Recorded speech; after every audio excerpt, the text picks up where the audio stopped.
হচ্ছে ব্রিজের মুখ থেকে ফলের দোকানের পাশে এই সুব্রত, আর পান্নগা থেকে এদিকে আসতে এই যে এইটা এই সেই ঘিওরির দোকান ঘিওরি।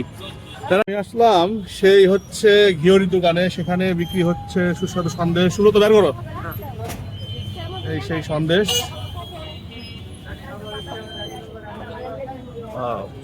সুব্রত সন্দেশের নাম কি? এটা দাদা খেজুরি সন্দেশ। এটা খেজুরি সন্দেশ আপনার ওই ভুলে খেলা হয়। নাম কি কও? আনকমন একটা সন্দেশ নাকি এটা? হ্যাঁ, খুব ভালো সন্দেশ। এটা খেজুরি কত করে?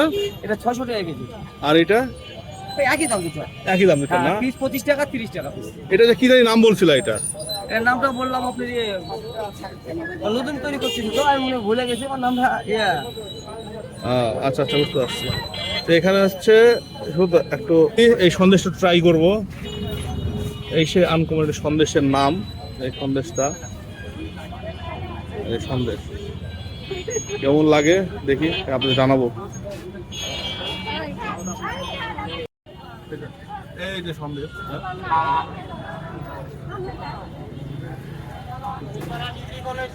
একদম ছিঁড়ে না, এটা ছানা থাকে বেশি। একদম পুরো ছানা, অসাধারণ সন্দেশ। 600 টাকা কেজি। জি, ঠিক আছে। তারা শুধু তো ঘিওরি হয়, শুধু তো ঘিওরি এখন শুরু বাবা। আচ্ছা, এই সেই ঘিওরির দোকান। এখানে সন্দেশ, সুস্বাদু সন্দেশ, বিভিন্ন রকম সন্দেশ। নওগাঁ শহরে আমার জানা মতে অন্যতম সুস্বাদু সন্দেশ একটা, যেখানে প্যারাও পাওয়া যায়। প্যারার দাম কি সেম? শুধু তো প্যারা 520 টাকা কেজি। তো সবাই সুস্থ থাকবেন, ভালো থাকবেন, টাটা, বাই বাই।